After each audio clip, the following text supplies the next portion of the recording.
Okay. All right. I'm gonna be myself, and we'll see what that looks like. You can stand if you want. Oh no, I You wasn't can- gonna stand, but I just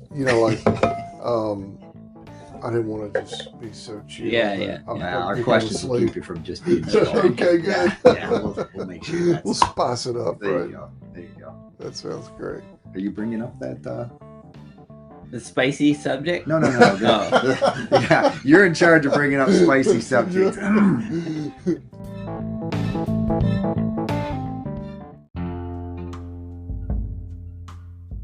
Welcome to How I See It with me, Mark Pratt, and Justin Sternberg. This is a podcast that works to counter cultural polarization through thoughtful conversations. Good morning. Good morning. Good to have you, Troy. Hey man, it's great to be here. Joining us this morning is Troy Knight, the lead pastor, as it typically says on the screen in the front, for Generations Church. Yes. It's good to have you. Thanks, brother. Good to How be you here. doing this morning? I'm good. A little tired. I stayed up and watched. Well, I didn't stay up too late, but I watched some election Sure. things last night, and but no, man, I feel good. It's life's good. No complaints, man. Good. Glad to be with you guys. You saw a this lot morning. of too early to call. That's exactly what I think you pretty much have stepped till midnight or beyond to Yeah. get all the and some of them I guess still don't know. Yeah. So, Will probably be days on some of those Yeah, places. that's right. But, You got to count the chads, right? that's right. The dangling chads. You That's remember right. that? Oh, From man. the Florida thing and Yes, Bush and yes. Was it Kerry? Maybe. I don't know. Well, they mentioned that last night is how Florida they got their results a lot faster because the hanging chad caused them to redo all the way they tabulate votes, and that other states are saying other states can learn from Florida because they got them in so fast. So, Nice. Sure. yeah. Yeah. I make that joke about hanging chads, and no one ever knows what I'm talking about. I'm like, is it I really do, that man. long That was- ago? yeah. It's a generational thing. Yeah. You got Is that 2000? Bush maybe. Gore? Maybe. Should I Google it real quick? Oh, that's all right. We don't care. Yeah, I think it We'll was Bush save it Gore. for the I believe it fact was check. Bush Gore. Yeah, I think Yeah. Yeah. Just thinking about that. hanging chads, and it was Yep. Florida. It's definitely Bush. I remember that. 'cause- Yeah. Mhm. And I think it was 2000. Yeah. Yeah. But So when I asked you if you would be on the podcast, I said, "What would you like to talk about?" And you said, "The Hmm. Bible, smoked meat, and football." It didn't really. Well, it was your typical. maybe not in that order. That order's not terrible. Yeah, Uh, that's right. Those are. That was your joke response, but I'm like, Yeah. I'm writing that down, and Yeah. I'm gonna tell him you said that. That's right. But yeah, what's cool? What one thing that I would like to talk about that I think is pretty cool about what you got going on is that you are a pastor of a growing church in a growing community. Brunswick County, I think, is one of the fastest growing counties in the country right now. So it's crazy growth. Yeah. So you got that going on, and that takes a lot of head space, a lot of heart Yes, space, yes, that kind it of thing. does. That's a good way to say it. And at the same time, for some reason, you decided, hey, I think I want to start a smoked meat restaurant, right? Like, Right. how many years has it been since you started the Southport Smokehouse? Yeah, Southport Smokehouse we started in 2014, April 2014. So that long was time. a long Coming time up on ago. 10 years. Yeah. Coming up, yeah. Relatively Yeah, speaking, in that's right. timetable. Yeah. Yeah, It does not seem like it was that long ago. I know, I remember man. the whole. I think I had you in my living room, and you and a couple Yeah. of guys, and we just like, am I crazy to do this, Justin? And we kind of had a conversation because I wanted to make sure that. I wish I remember what I said, but I'm going to assume I said it's going to be wildly successful. You're going to open a location in Leland. And, Oh man, no. Prophet Justin. no, but it's been really cool. So almost 10 years, but it has continued to do well. I think there's Yes. maybe a little bit of struggle the first couple of years just to get your feet under you, but Well- not a struggle in a sense of potentially failing, right? I mean, Right. it was just like, Yeah, it was definitely took a few years to make money. First year we lost money, then we kind of broke even, and then this year's been our most successful year. Revenue wise, now profit has been a struggle We've been profitable, but Supply chain, right? oh man, food costs. Yeah. Price of briskets doubled. Wow. Staffing. We've you have to pay people more now. Because the competition, when Taco Bell and McDonald's is paying 13, 14 an hour, we have an advantage because we have tips. And so we can keep our hourly a little bit lower than some of those, and they still come out ahead because of tips. But yeah, I mean, there's a competition for workers in Southport. It's maybe I don't have as bad a problem in Leland, Leland Smokehouse. I guess it's closer to Wilmington, but yeah, I think the demographic, a lot of people come here to retire, not work. not to work. And so so it's hard to find that demographic who wants to work in a restaurant, kind of starter jobs for a lot of the students. And and the pain is not unique to you. I mean, I think Hardee's probably shut down. I mean, I know they shut down, but probably big reason is labor. Yeah, absolutely. I mean, it's, that's a chain restaurant. So I've got two guys in my small group who are restaurant owners, Matt at Saucy Southerner and Mike at Old Bridge, and both of them would, we have conversations about, just, hey, if you got any applications that come, you guys can't use them, send them our way. We're always talking about these issues. So, and it's fortunate for you, speaking from my personal family history, you still have the Generations Church staff, and attendees, like youth kids, people that Tab's connected with to kind of plug in, and it's still difficult. Yes. Yeah, that's right. Because I think when I go in there, it's like I see a lot of the kids from Generations, and speaking of that for my own kids. That's because every Sunday he's like, hey, if you need a job. That's right. No, that's a There's joke. no conflict of interest here. Hey, if anybody bring a plate of barbecue after my sermon, it's just like, we don't do ads at Generations, right? That's a big thing. But for that, we make an exception. Smoke meat, no. Right. I'm totally kidding. Actually, I think it's kind of impressive how you keep that separation. And very, very, I don't know, I'd say very few people would know unless they know that you do both and that you kind of own the smokehouse. And I think you do that semi-intentionally, would be my guess. I do, yeah. And then every once in a while it slips or whatever because you just anecdotally talking. I think we did live baptisms last week, which was amazing. Yeah, that was 61 people baptized. Yes, amazing. I know I'm going between church and Smokehouse a lot, but this is man. Troy, man. This is what it's all about. Bible, smoked meat, and football. We didn't get to the football part yet. He does have a foot injury, but it's not football related. So that's right. That's right. We don't have to tell that story, do we? But anyway, doing live baptisms, there's not a script for that. So you were kind of just talking about different people. I remember at one point you mentioned the Smokehouse, and I was like, that's a rare appearance to hear the Smokehouse from Troy's mouth on a Sunday morning. So joking aside, I do think you keep that balance pretty balanced. I think you do a good job with that. I was baptizing one of the kids who works at the Smokehouse. That's right. Came up. That's right. That's so cool. It was cool because I don't get to cut meat a whole lot on purpose. I just don't have time to do those shifts. Although I enjoy it because our manager is usually the one behind the counter who's slicing brisket and all that. And but we were short staffed one night, or somebody got sick, and so I stepped in. And one of the young men who works there, we just got into conversation about God, Jesus, all that. And apparently he had recently given his life to Christ, was thinking about baptism. And I'm like, well, a lot of people don't know this, but we're about to do a spontaneous baptism at Generations. So you come, whatever. And he'd been coming to the church. His whole family had, and I didn't know that. So it was really cool to know they'd been coming. And he's like, he came forward that morning. So I was cool. I loved it. Yeah.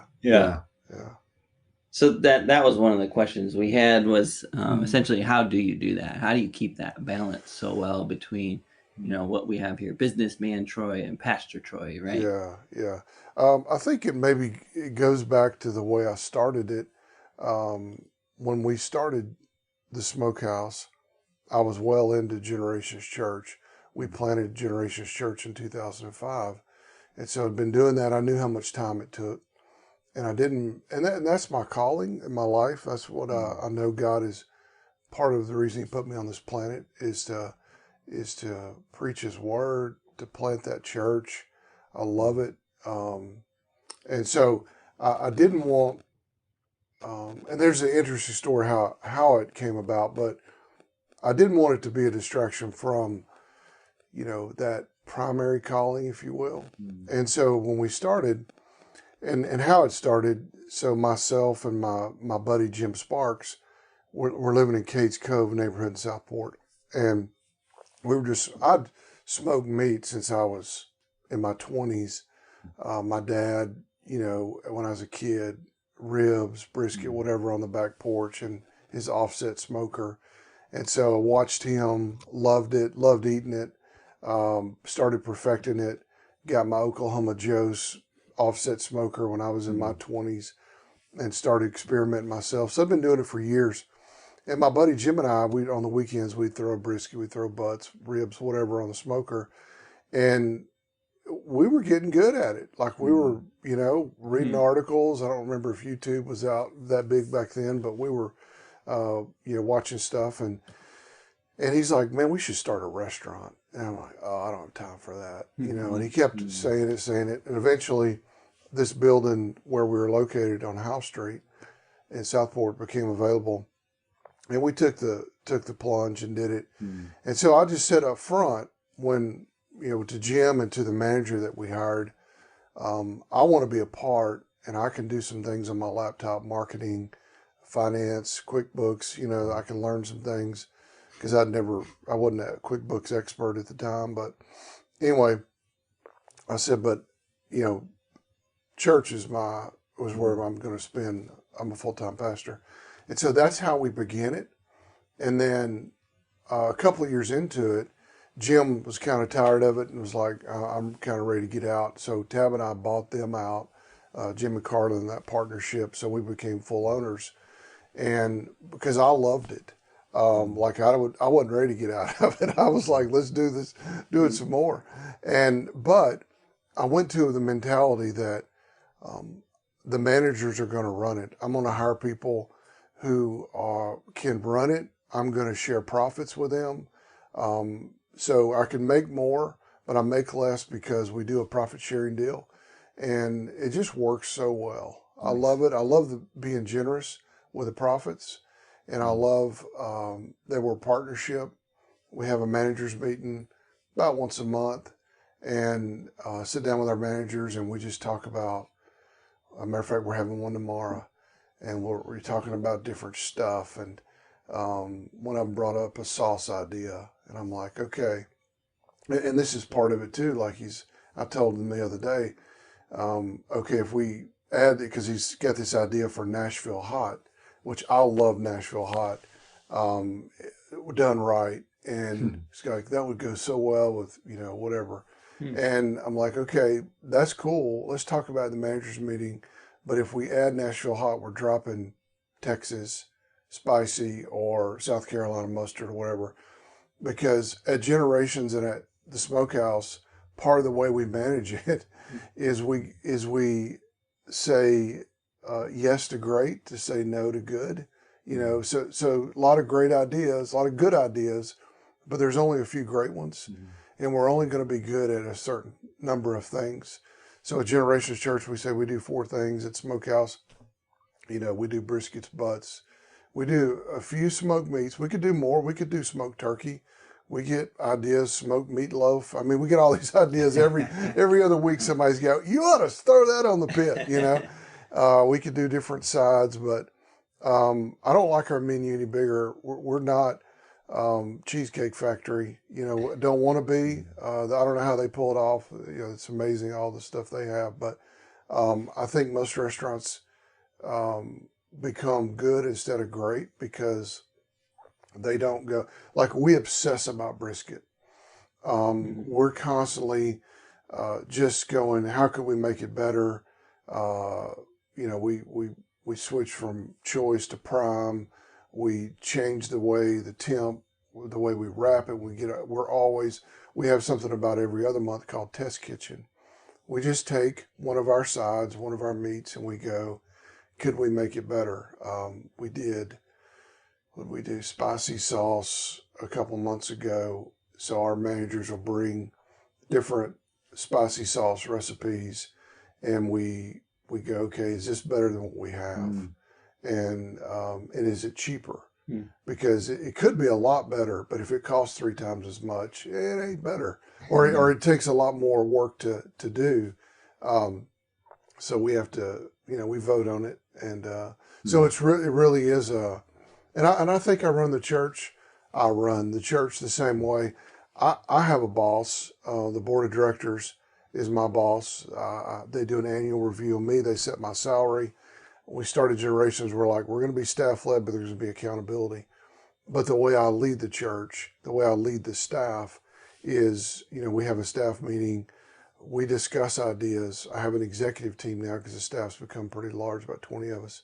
And so the executive team, they meet once a month as well. We're running ideas. And I just don't want to, some things, that I feel real clear about, I'll make an executive decision, but those are pretty rare. It's a team approach. I try to stay in my lane. I know at Generations, I'm the primary communicator. Thank God I'm not the only communicator. Jeff, Clay do an amazing job. They're growing. Hopefully we're all growing together. Justin even preaches occasionally. But that's one of my primary jobs there, casting the vision, making sure everybody's in their lane, making sure everybody's doing their job, and then preaching. And then at the Smokehouse, I joke, I say I'm quality control, but I kind of am. I just go in, and if the coleslaw is dry, I'm like, what's the deal with the slaw? You got to add more, mayonnaise or whatever. And then, I do. So I enjoy finance. Didn't think I would, I made an F in accounting in college. Didn't think I would enjoy it, but I do enjoy doing the QuickBooks and kind of knowing where the money's going. I think that's important as an owner to know where it goes. Yeah, it's different when you're motivated by those numbers yes, instead of a grade. That's right. Yeah. And it's interesting as you were reflecting back on your smoking career, smoking meat career. His career has been quite smoking. Yes. But I was thinking about it as you mentioned, your dad, your uncle, those kind of things. And I was thinking about it in that context. What from your family dynamic has set you up well? And maybe on the other end, what have you had to personally struggle against to overcome, if I may? You follow me there? I do. Because I think no, as a parent, I'm not a perfect parent. We don't, but so I think ultimately my kids will struggle with certain things, but yet I've set them up for success in other ways. And I was just thinking about that. So we can make sure they don't listen to this episode, your parents. So it'll be fine. That's right. No doubt.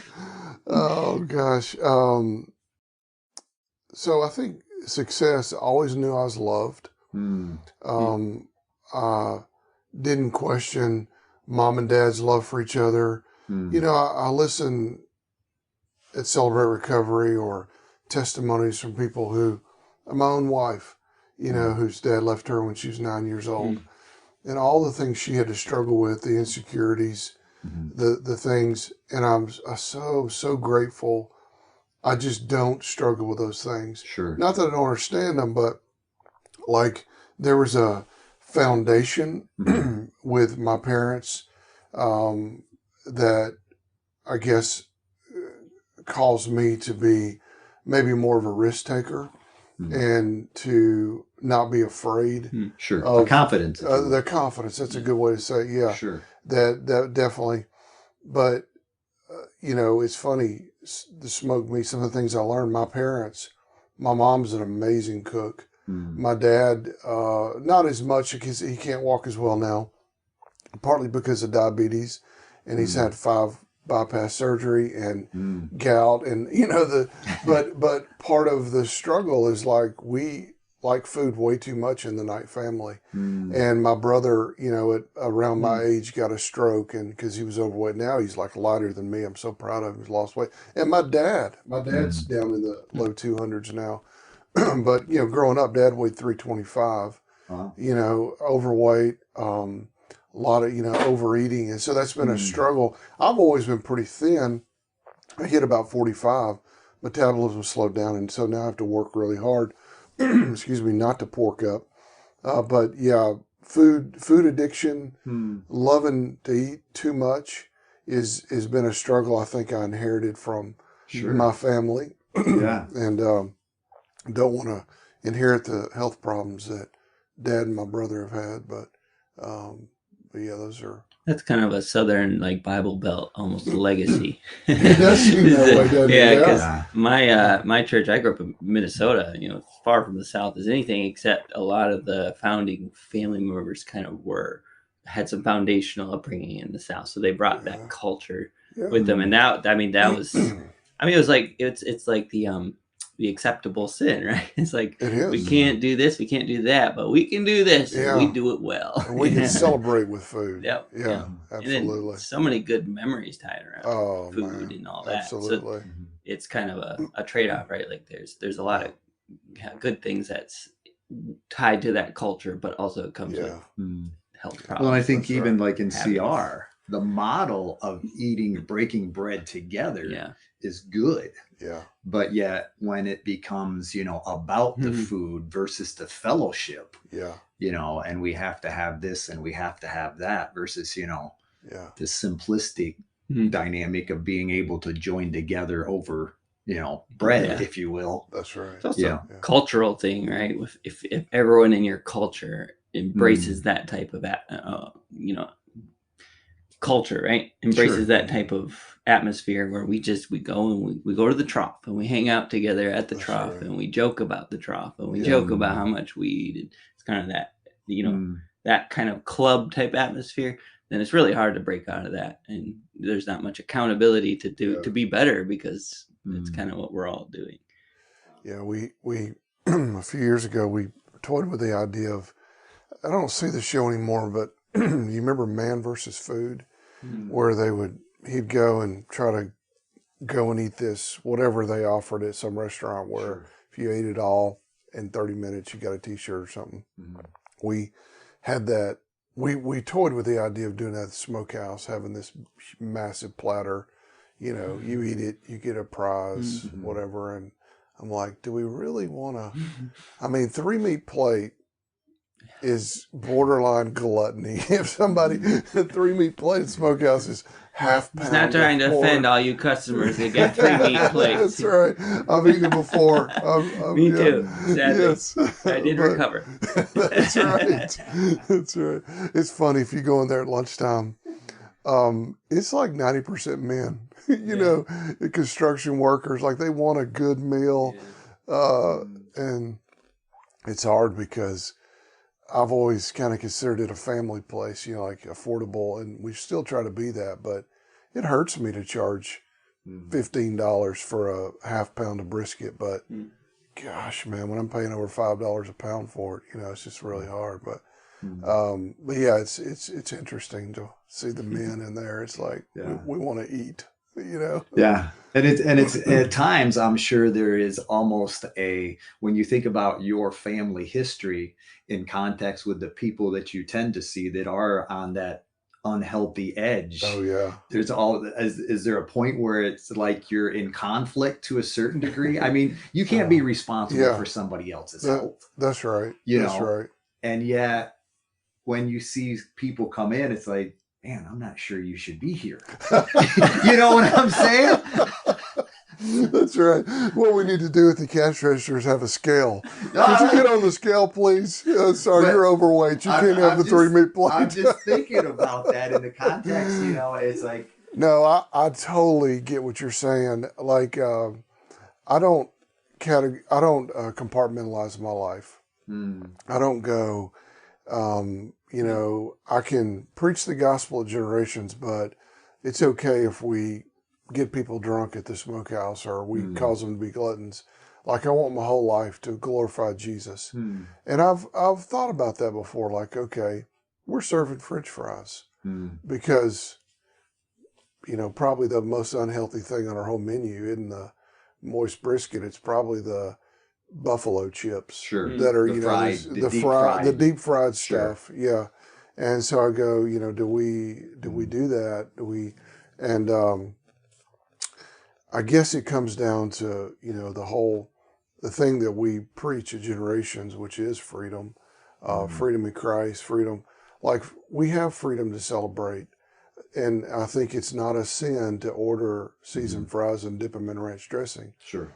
If I do it every day, though, I don't think that's a wise decision. And eventually it's going to show up when I go to my annual physical. Right. Wow, your blood work is horrible. Right. And so, you know, I guess but yes, I have thought about that. Am I not glorifying God with what we're serving, but also my own food choices? But I think for me, it comes down to giving people freedom. We don't serve alcohol at the Smokehouse. It's something I've, you know, definitely considered. We could sure make a lot more money. A few reasons why, and I'm just answering. I don't know if you even want to go there, but that's up to you. Okay. I'll just real quick. It is interesting though. It's definitely been a debate through the years. Yeah, it's interesting to kind of hear the behind the scenes of that. I would say the primary reason is my wife's a teetotaler. She hates alcohol, has had family members who still struggle with alcohol. And so she just doesn't want to have anything to do with it. That's probably the primary, but there's also another huge reason. My kids work there. Y'all's kids work there. You know, when you have teenagers there, they can't serve alcohol. And so, but just want to have a great atmosphere for the kids. There's some practical reasons. When people drink alcohol, they stay a lot longer. And, you know, in the busy time, the summertime, we're turning tables, we're getting people in and out. And so, so I don't know if you make more. I mean, I guess you could make more, depending on, you know, how big your restaurant is and all that.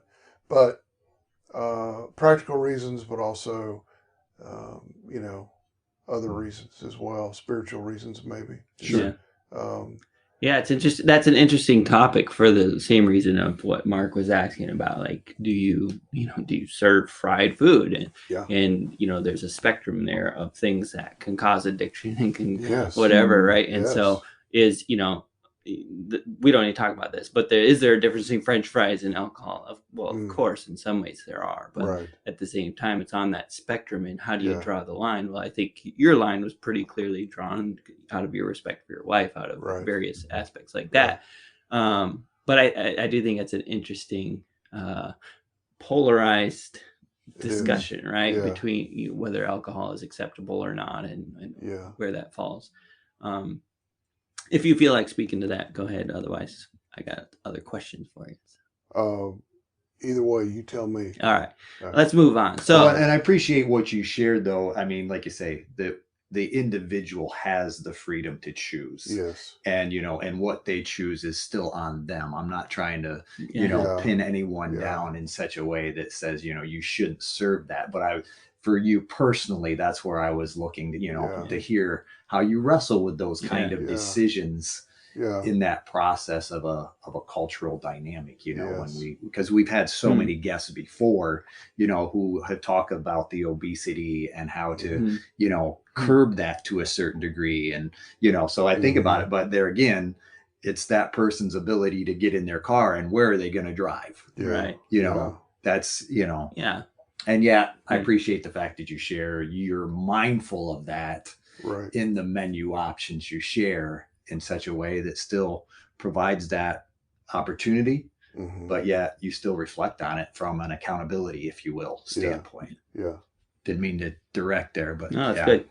Yeah, it's just so interesting because, like, of course, brisket and French fries are not evil. There's not a sin characteristic to food, right? Alcohol, like alcohol, money, even, right? Yeah. All those things, they are neutral in and of themselves. They're inanimate objects that don't have a spiritual aspect to them. So, but yeah, ultimately we're responsible for what we do on this earth. But yeah, it's an interesting thing to wrestle with. And, it is. Ultimately, like you said, you're not putting them in the car, sending them to your restaurant. And ultimately, if you said, I'm closing up shop because too many people are, being obese. Right. Well, the reality is you're not going to prevent them from being obese. They're going to go down the road. They will go to a restaurant. So you're not I would argue that you're not enabling by being just a restaurant. That's an option. Right.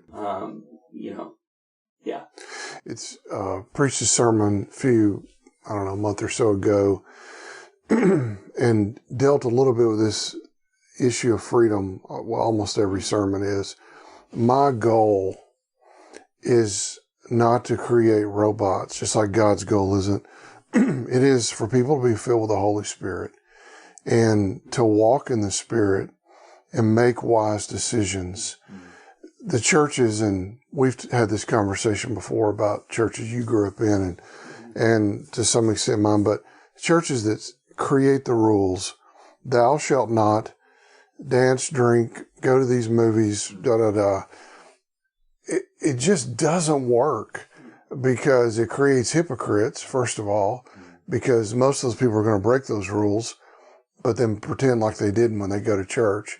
I want to create followers of Jesus Christ because I'm trying to be one too. I'm trying to walk in the Spirit, not compartmentalize my life, but walk in the Spirit all the time. And when I fail, I confess it to the Lord and to brothers in Christ, and because authenticity and honesty is where transformation happens. And so, just giving people the tools to make wise decisions themselves. That's good. Yeah. And doing that requires a real relationship with Him. Yes. With God and with the Holy Spirit versus, like even in a marriage, often men, we're like, just give us the recipe. Yeah, give us that's right. The ingredients. And Yes. do that. Like, we'll do that for you. We'll make you happy. Yeah. And they're like, I just want you to understand. I just want you to know. Yeah. I'm like, no, just give me the recipe. And I think that's kind of just a microcosm of humanity. It's like, just give us the rules. Yeah. Just tell us those 5 things we have to do. Okay, 20? I can do 20. About 50, sure. Yeah. Just tell me what they are, and I'll do my best to keep those, and I'll do my best to make sure everyone, I can compare myself to everyone else. I can kind of measure how I'm doing. I can be a little bit of a hypocrite, maybe break one, but I get back and do the right thing, so I'm still above this person over here, that person. Yeah. It's like, now I have a measuring stick that I can use to figure out how holy I am. When that's, ever since Jesus came to abolish that concept, right, of rules and defining yourself by those rules. It's not the way it's meant to be, but it's the easiest thing for us to figure out, but it turns us into annoying people, right? Yeah, that's right. And Christians are just sinners too, right? That happen to be saved by, grace that they don't deserve. We still do stupid things and sometimes do worse things in the name of that faith, right? Because of those measuring sticks and measuring against other people.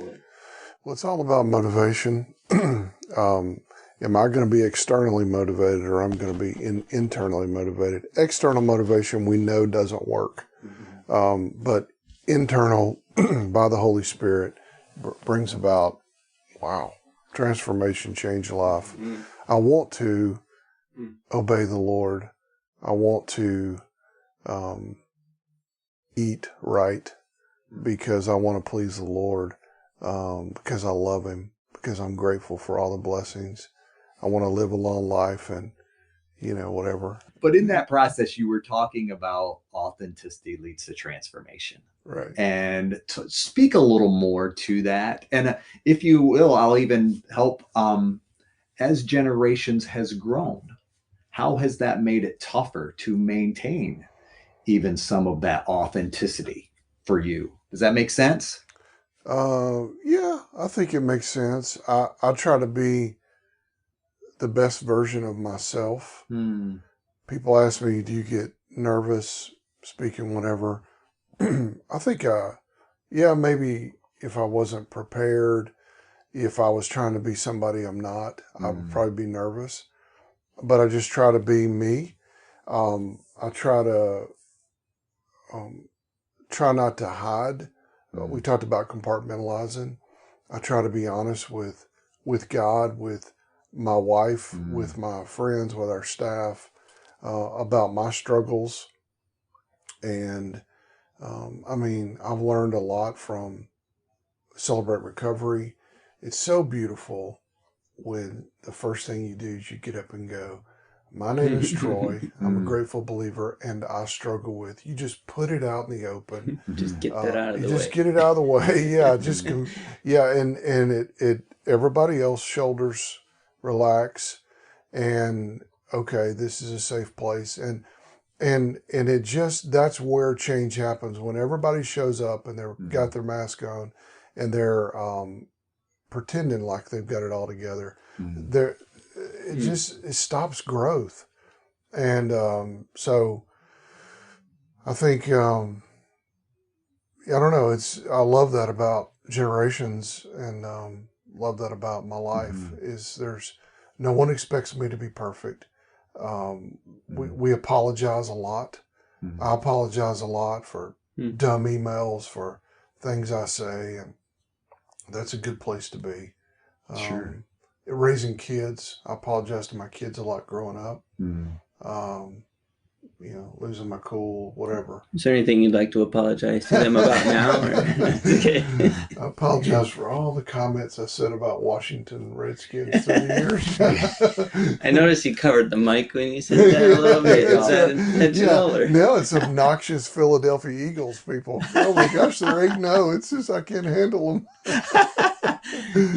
You thought Mac was bad. That's right. Mac is an equal friend of ours who is a Redskins Commanders. Commanders, yes. He doesn't know. I call them Commandos. There we go. Now we're on football. That's right.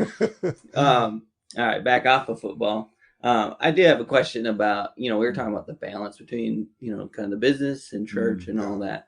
I guess I'd like to ask a little bit about the fulfillment side. Like, I'd love to hear about obviously you already said, the church is your calling, preaching God's word is what you feel called to do. And yet, I've known you a long time. Right. We moved here in 2006, Generation started 2005. Yeah. So, and we've been coming since then.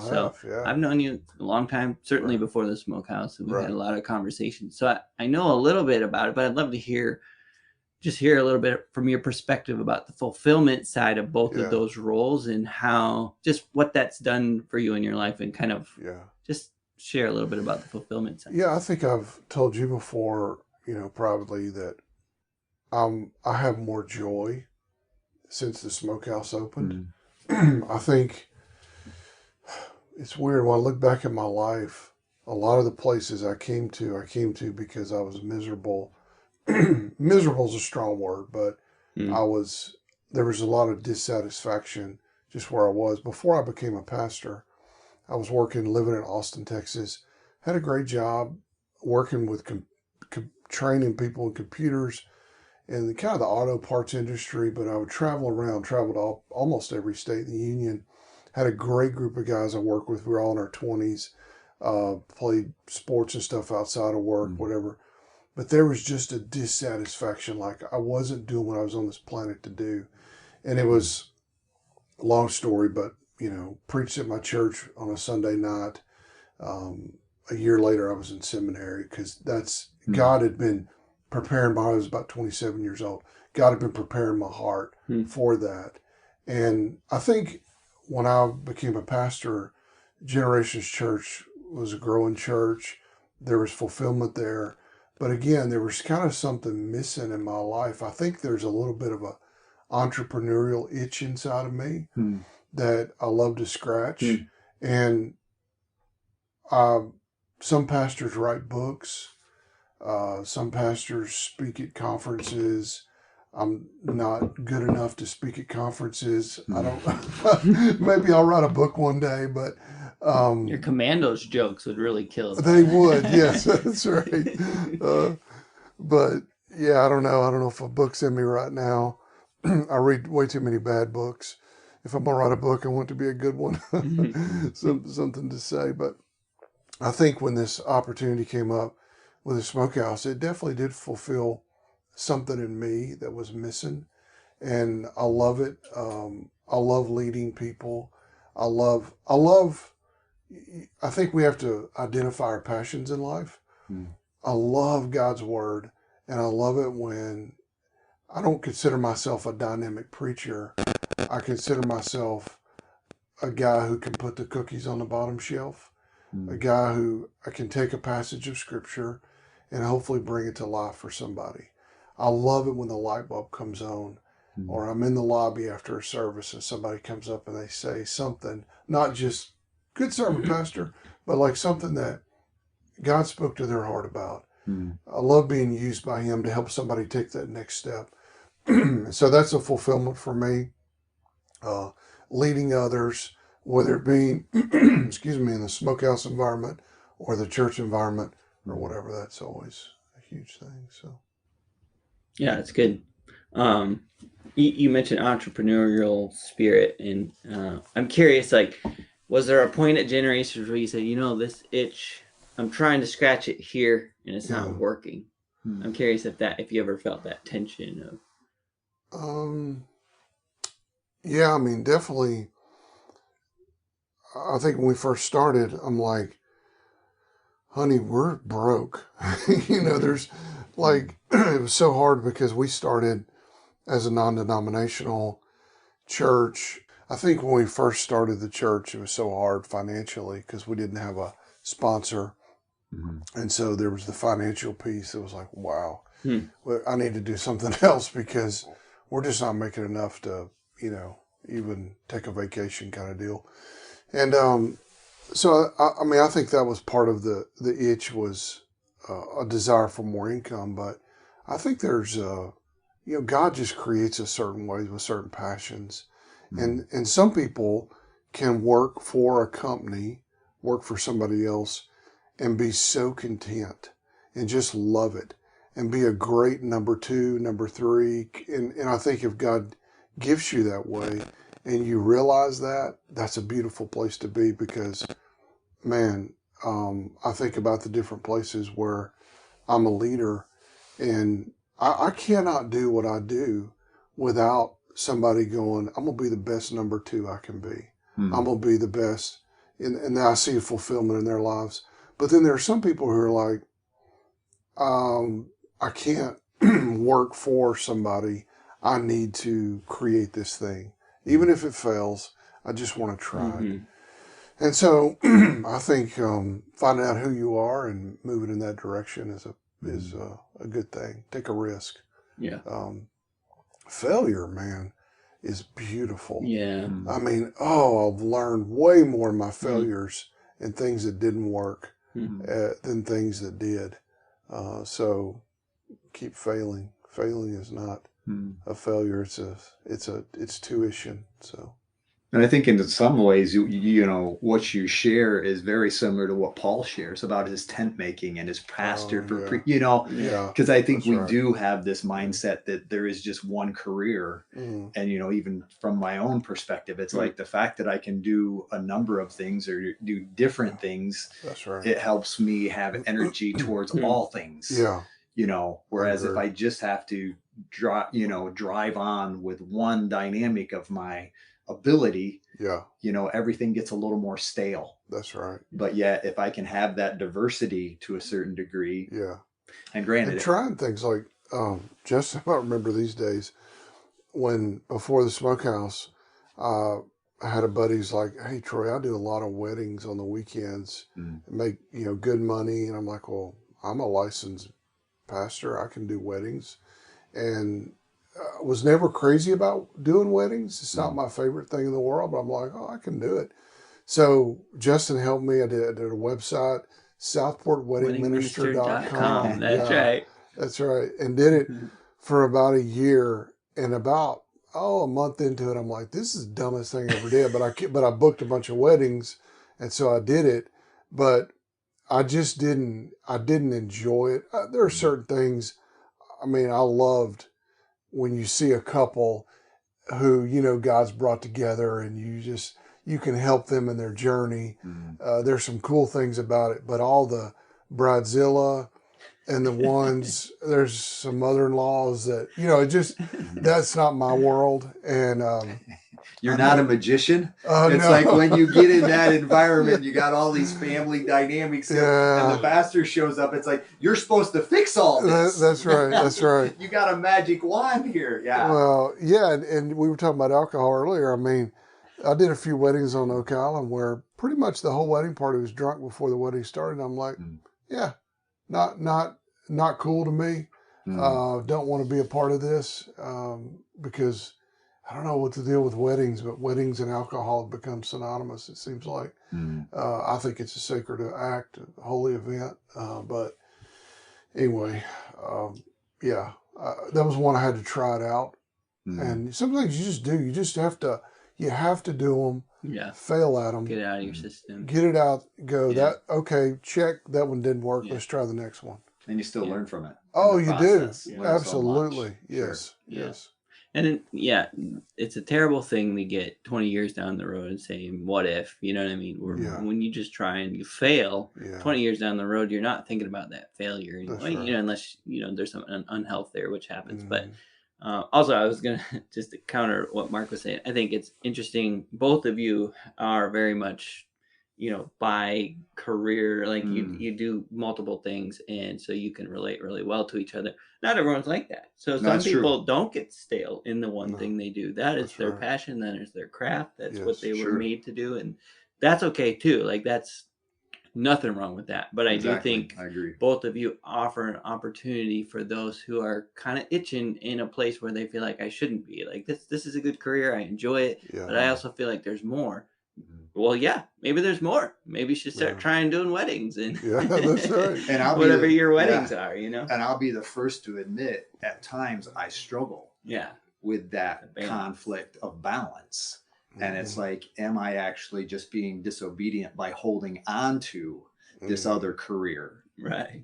In that process, should I be going forward? So I do think that's something, we have to discern from my perspective, with God's grace. But, it's always helpful when you can find somebody in the Bible that's living the same kind of style as you are. Because then it's like, okay, this isn't just me, and there is that dynamic. Find a scripture to justify your disobedience. Someone who's like me. Yes. Yeah, I get you. Yeah. Yeah. Yeah. But I am in agreement with you. I think, and like Troy said, it is when people can do that. I think it's a great thing.